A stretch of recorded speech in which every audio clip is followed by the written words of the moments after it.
आज हम करेंगे एकदम जीरो से शुरुआत ब्लाउज़ की सिलाई। आप गले की फिनिशिंग देख सकते हो कितनी अच्छी आई है। और वो रहा मेरा बैक पार्ट, ये है मेरा फ्रंट पार्ट, ये है मेरी बाजू। अगर आपको स्लीव्स कटिंग नहीं आती है तो मेरे यूट्यूब चैनल पर पड़ी हुई है, आप देख सकते हो। बिल्कुल आसान भाषा में मैंने उसमें बताया है। और ये हैं मेरे डोरी, ये हैं आगे की जो हुक आई की पट्टी होती है वो, और एक है डोरी की पट्टी। तो चलिए शुरू करते हैं। सबसे पहले डोरी को बनाना। तो डोरी की जो भी लंबाई आप अपने अकॉर्डिंग रख सकते हो। इसकी चौड़ाई है 1 इंच 3 सूत। इससे आपकी डोरी बिल्कुल परफेक्ट बनेगी, बिल्कुल गोल देखने में। और कभी कभी ऐसा होता है ना कि उसको अगर हम प्रेस करते हैं ना तो वो अंदर दब जाती है, मतलब मुलायम मुलायम सी लगती है। बिल्कुल वैसा नहीं लगेगा जैसे मोल की डोरी आती है नहीं कलर्ड वाली, सेम वैसे ही बनेगी। लेकिन आपको कुछ चीज़ें ध्यान में रखना होता है, जैसे कि आप अभी देखना कि सिलाई बिल्कुल इधर उधर नहीं होना चाहिए। अगर आपको नहीं करना आता है तो आप बिल्कुल स्लो स्लो से कर सकते हो। और ये जो मशीन का पंजा होता है इसको ध्यान में रख के एक पैर की सिलाई आप लगा सकते हो, लेकिन कपड़ा इससे कम नहीं होना चाहिए। अब हम दूसरे डोरी को भी सेम वैसे ही तैयार कर लेंगे, लेकिन सिलाई को बहुत ध्यान में रखना होगा। अगर आप सिलाई इधर उधर कर दोगे फिर डोरी में फिनिशिंग नहीं आएगी।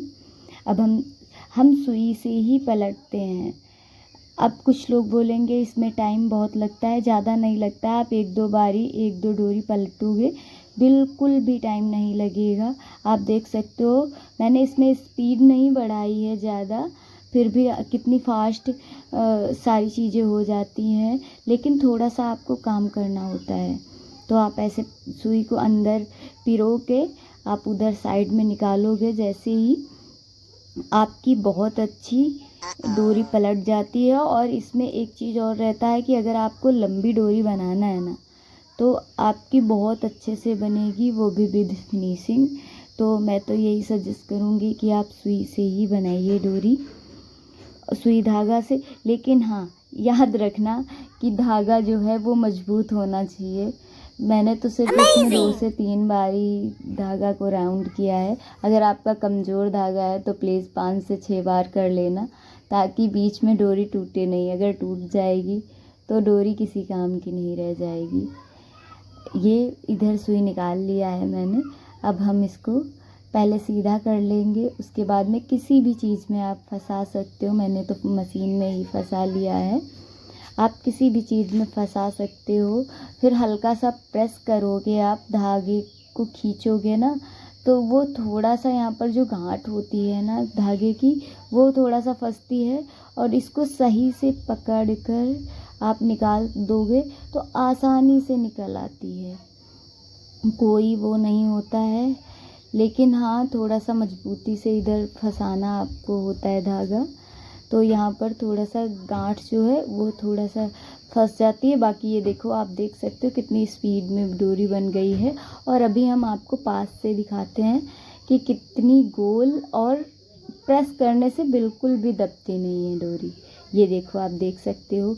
और कितनी प्यारी लगती है डोरी जब फिनिशिंग के साथ में बनती है तब। अब हम बराबर कर देंगे। अब नीचे हम इसके लटकन बनाएंगे, वो भी गोल वाले।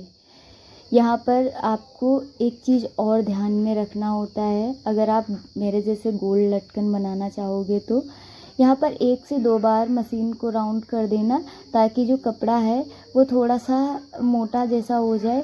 तो जो गोल होता है, अभी हम आपको दिखा रहे हैं, ये वाला जो शेप आता है ना, ये देखो बिल्कुल गोल बन गया। मैं प्रेस कर रही हूँ फिर भी गोल हो जाता है।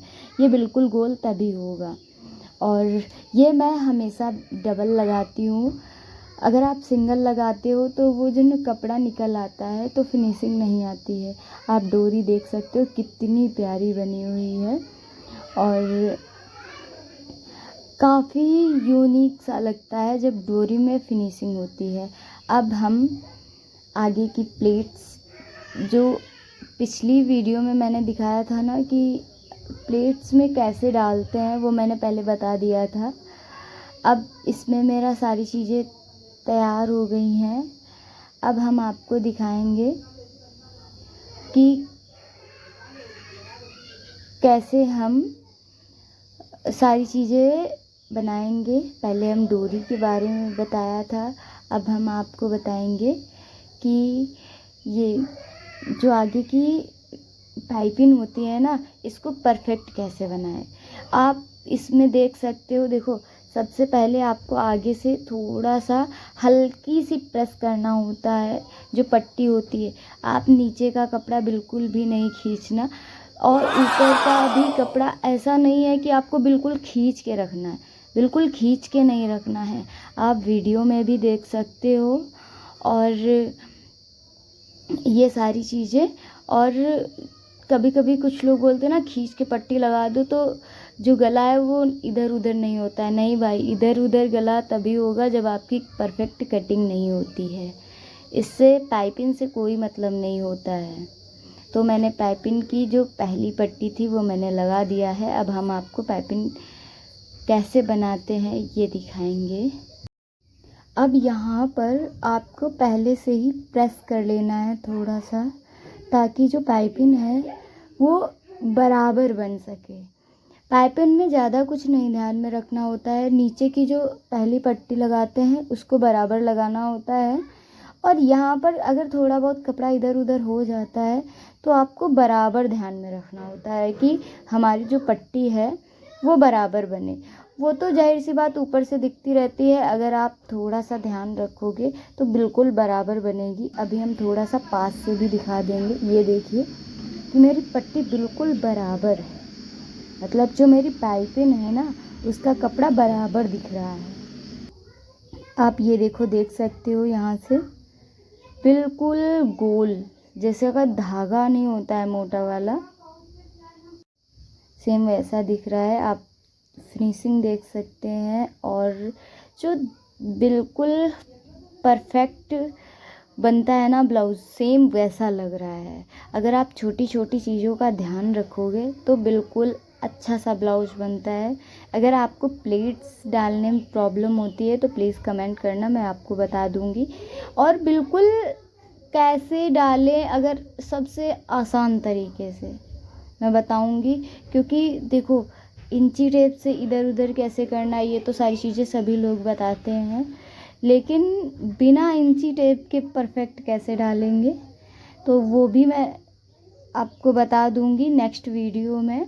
लेकिन जो छोटी छोटी चीज़ें हैं, देखो आप प्लेट्स तो हर कोई डाल लेता है, लेकिन क्या सही में झोल नहीं आएगी ब्लाउज़ में, कहाँ पर कितना मतलब कि डाउन करना है, कहाँ पर कितना कपड़ा लेना है, कौन सी प्लेट ज़्यादा चौड़ी होती है, इन सारी चीज़ों को ध्यान में रखना होता है। बाकी प्लेट्स तो सारे ब्लाउज़ में पड़ती है और सारी चीज़ें होती। ये मैं स्लीव लगा रही हूँ, बाजू लगाना तो सभी को आता है, बस परफेक्ट कटिंग होनी चाहिए। हल्का सा पीछे से जो राउंड देते हैं ना वहाँ पर थोड़ा कपड़ा इधर उधर हो जाता है, इसको थोड़ा थोड़ा कपड़ा पकड़ के ही लगाना होता है। हमारी ये बाजू लग गई है और आगे से जो हमें फ़ोल्ड करना होता है ये सबसे पहले मैंने मार्क कर लिया था, इसीलिए मैं पकड़ के लगा रही हूँ। और एक चीज़ और होती है, अगर आप ब्लाउज़ में हर एक जगह मार्क करने की जगह पर आप अगर तुक्का लगाने लगोगे तो बिल्कुल भी परफेक्ट ना ही स्टिच होता है और ना ही कटता है। तो हर एक जगह सबसे पहले तो ध्यान में रखना होता है कि हम निशान मार्क कर रहे हैं या नहीं। ये हमने जितना भी स्टिच करना था निशान लगा लिया है। उसके बाद में अब हम यहाँ पर सबसे पहले तो मेरा मार्क हो चुका है, और दूसरी चीज़ यहाँ पर थोड़ा सा खिंचाव की ज़रूरत होती है। कुछ लोग बोलते हैं कि ऐसे ही रख दो, नहीं भाई, थोड़ा सा खिंचाव अगर नहीं करोगे तो आपका पीछे की साइड और आगे की साइड छोटा बड़ा हो जाएगा। तो यहाँ पर सबसे पहले तो 1-2 बार सिलन कर लोगे ताकि मजबूत हो जाए।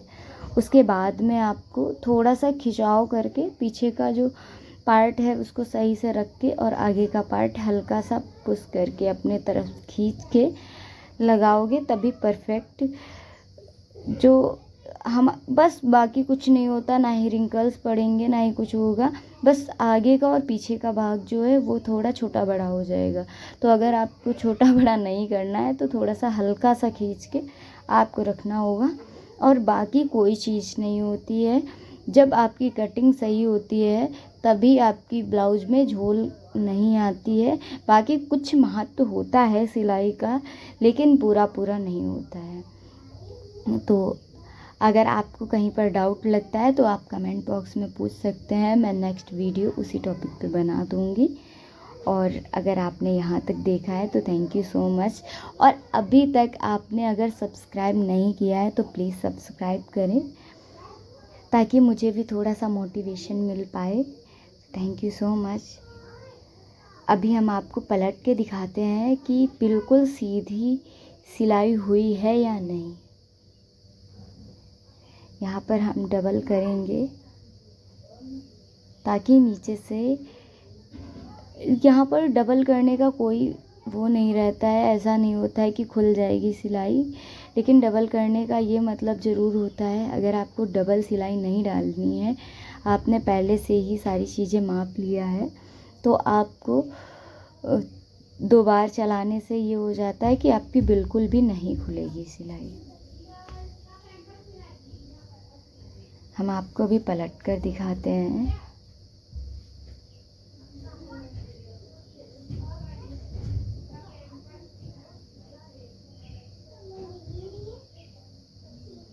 और इसमें नीचे जो है वो कपड़ा बहुत कम था, क्योंकि ये थोड़ा सा ब्लाउज़ का जो पीस था वो थोड़ा सा नीचे से बिल्कुल कटा हुआ था।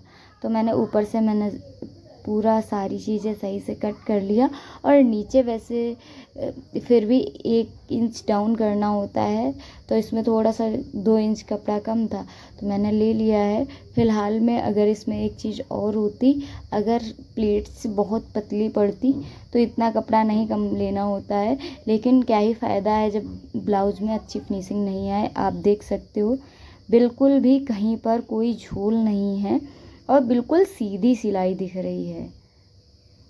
तो यहाँ तक देखने के लिए थैंक यू सो मच।